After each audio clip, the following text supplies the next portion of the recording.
Hello, everybody. Welcome or welcome back. My name is Monique, and I'm on a financial health journey to create an inheritance for the generations to come. I want to do that through consistency and discipline. And today we are here to do a weekly budget check-in. Today is Thursday. Hold on. Thursday the 7th. So I get paid on tomorrow, March the 8th. And that's when my new cycle starts as far as my variable expenses are concerned.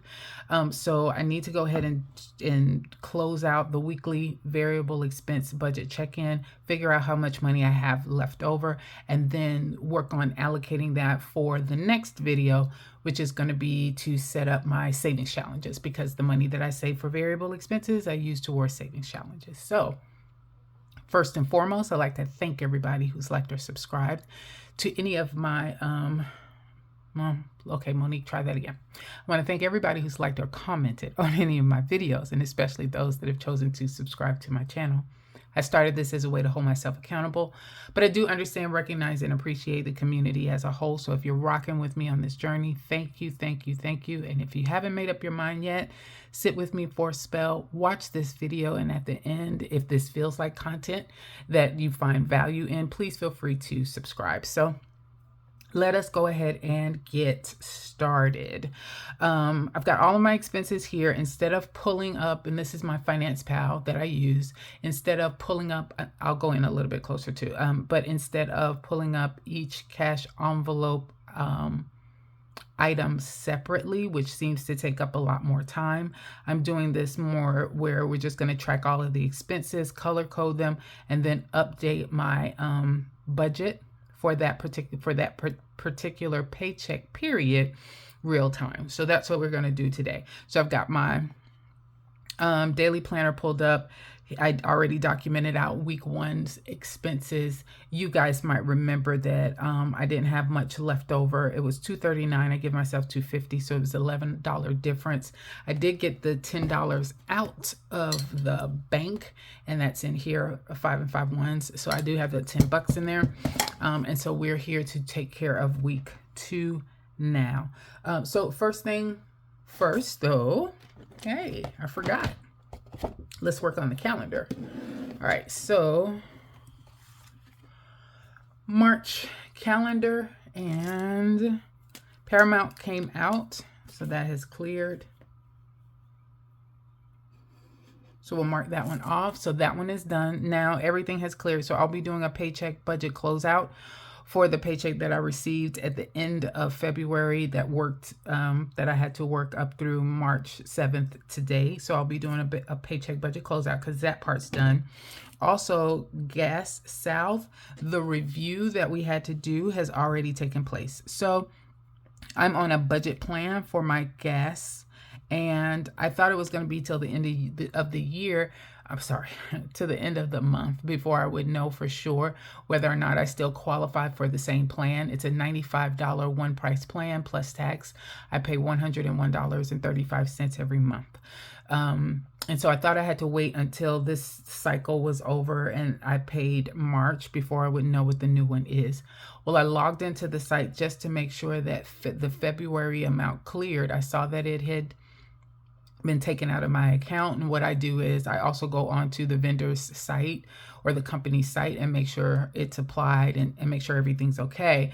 But with that said, when I logged into my Gas South account, it said, hey, you're up for renewal, so you need to select what you want to do as far as your price plan is concerned again, and it provided options. And so they're listed in the options for the one price plan. They still had me at $95, which I am grateful for. So I went ahead and quickly signed up for that and got the email notification. So I'm now set. So my price for Gas South is not going to change. So that is good. Next, for the birthday, I think we talked about the fact that I was either going to do I Fly Here or we were going to do the Illuminarium on the 29th. So neither of those things are going to happen. So I Fly didn't work out. Illuminarium is actually closed, temporarily closed. I don't know if they had some flooding or what happened. So that one's temporarily closed. But we are going to go on the 19th and we're going to do a VR the virtual reality rooms. We're going to do one of those experiences. I think the place is called Sandlot. And so we're going to do that on the 19th. So I'm changing that sticker out, and we've got that one marked off. And I think that is it. Yes. All of the updates have been made. All right. Now let's go back.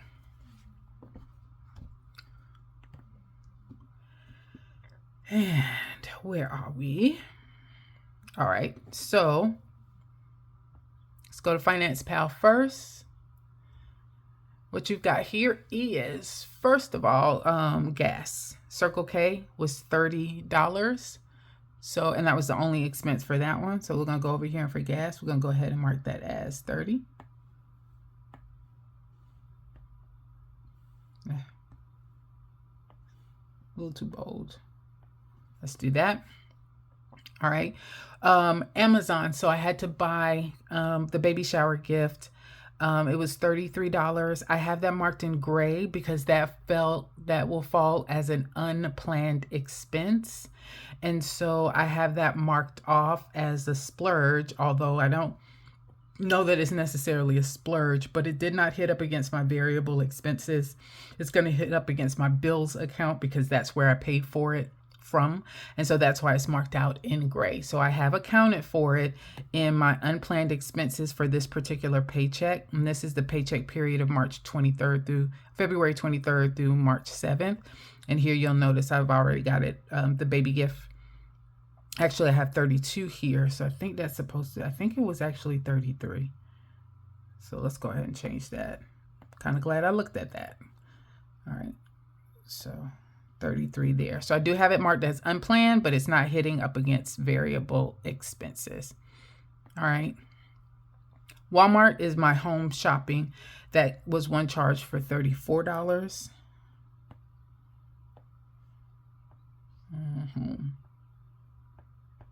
Okay. Kroger is groceries. So I have one charge for $97 and then another one for $14. 97, 14, $111. So $111 for groceries. And then McDonald's is my only spend. We went there last night and that was $17. So that is a lot better than I did last week.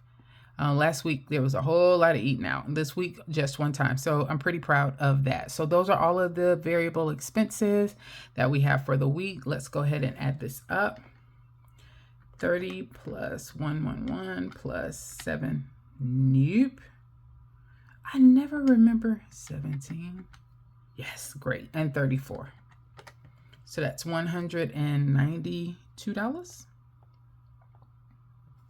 Okay, now I know I did that right, but I'm going to do it again just to make sure I did that right. Okay, 17 and 34 equals 192. All right, so we are good. Minus 250 equals $58. So we've saved $58, and that's how much I should have. All right, so I'm going to move this over for a second, then we'll come back and reconcile where this money is gonna go. Let's look and see what we've got. First, I hear jingle. Yes. So that's all the change. And then, come on, Dallas. Come on, Dallas. All right, there you go. Let's put this over to the side. All right, let's see where we are. I'm going to move this over. So I have 20, 40, 45, 50, 55, 56, 57, 58, 59. So it says I should have $58. I've actually got $59. My assumption is that I have, I rounded up so much that I actually still have a dollar bill left, but we'll see. And then I do have some change too. So I'm gonna pull out my change drawer, my change tower, and that looks like it's $1 or so, $1.50 for change. So that's the pennies. 1 nickel. dime, and a whole bunch of quarters.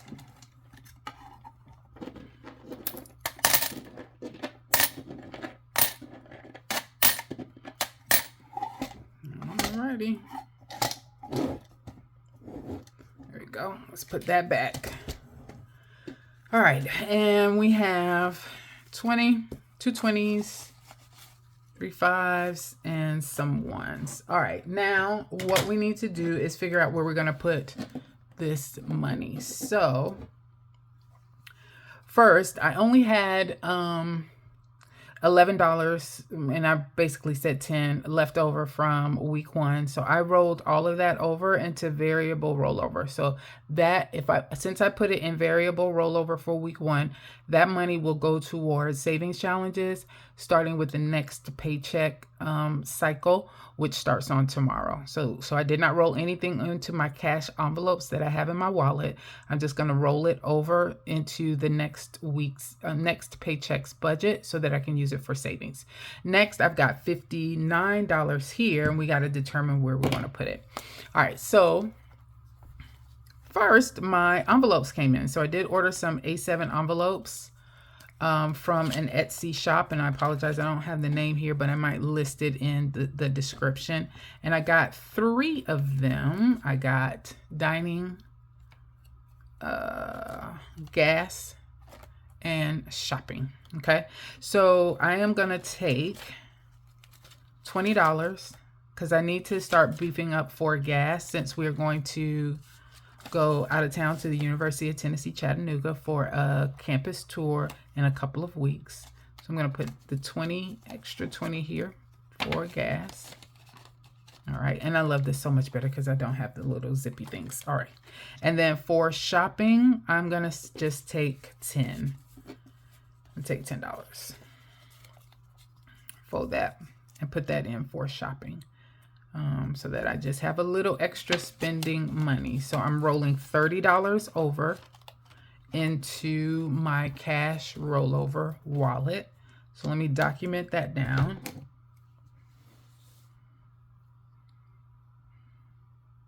Week 2 cash rollover, $30. This part is not going to be included in the next paycheck cycle. So I'm going to gray this out, because I don't need to account for that anymore. Now that I've accounted for it here, to make sure when I do my closeout that I've got it documented that I did save that money, but it's not in the bank. So I'm graying it. I need to document it, but I'm graying it out because I'm not doing anything else with it. That one is done. And that leaves me with 25, 6, 7, 8, 9, $29. And this said 28. So I'm going to have to figure something out because I'm going to be off by $1 here, because this showed that I should have $58. It turns out I actually have $59. And so it's going to be off by $1, but that'll be okay. It'll just have to be okay. It's just going to be okay. So this is that 30 is already gone. And this is 25, 6, 27, 28, 29, $29. All right, so 29 and 10 is $39, and that's what I'm rolling over to the next paycheck cycle for rollover expense. And so let me, oh shoot, I'm just writing. $39 there. I was writing it crazy. All right, so that's $39. All right, so we are good on that. So that's how much I'm rolling over, and what I just term it as savings from the last paycheck period. I never budget for that. That's why there's a dash there, but my actual is $39 for that. All right, so we have all of that money accounted for. Now we're going to take it. I'm going to add it in here with the rest in prep for my savings challenges and updating that. Now, one other thing that I do want to do, I have made a change. If you guys saw my last video, and I'm now keeping in my high priority binder, I am going to start keeping cash. I'm not going to remove all of the money that's already in Ally as my high yield savings account for high priority. I'm going to leave that there, but I'm going to start collecting cash now because I've been hitting up against my withdrawal limits for the Ally account, and I don't want to end up occurring any financial penalties by going over my withdrawal limit. So with that said, I've just got to shift and do things a little bit differently. Right now, I'm just in a season where I am having to use some of that money, and it seems to be happening more often than not. And so this is like the second or third month in a row that I've reached my withdrawal limits, because I think I have one left. And luckily, I think my cycle starts over again tomorrow. If it's not tomorrow, then it's the 9th. So I'm pretty close, which I'm glad about. But again, hence the reason why I am starting to change some things up. So with that said, I'm also no longer going to be doing this low income savings challenge book. It was fine. It wasn't cute. It was fine though. It was fine. It was just fine. It just was just fine. It just wasn't fun at all. And so some of the unplanned expenses that I have seen over the last few weeks is me prepping for some new savings challenges themselves. And so with that said, this overall, and I'll just say this really quickly, and I might give her a plug, this idea came from A Little of It All. She has a YouTube video around Dollar General and some of the things that you could purchase for budgeting. And I watched that video, and she found these bags, and I don't know if it's an Easter thing or a spring thing, but they had that, and they have some of these letters. Now she used the letters to make the word money to go across, but I couldn't find the letters to do money, but I found the word stuff, S-T-U-F-F. And I guess it's just stuff, like you could put it on something and it could just be your way of collecting stuff overall. But I just thought go stuff is a good idea because I'm going to be stuffing some savings challenges. So there you go. So I've got some new savings challenges that are in here. I'll be introducing that in another video so that you can see all the new savings challenges that we're going to do. But I did want to just announce this is now retired, not using this anymore. The money that I already saved for the 3 challenges that I was doing, will be reallocating that to other binders, to include that high priority binder that I pulled out just a moment ago. So I was just making a quick blurb about that. Again, I'll be making a video just around the new savings challenges that I have and reallocating the money that I've already saved for the 3 low income challenges that I was running before. But you won't see this book anymore. So he's going, oh, sorry, camera. He is going bye-bye. Let me stick him over to the side. And now he is away. We might have to bring him back up again. We'll see. And then going forward, we'll be using this as a way to capture our savings challenges and the new savings challenges that I have. Okay, that is it. Thanks everybody for your time. You guys have a good one.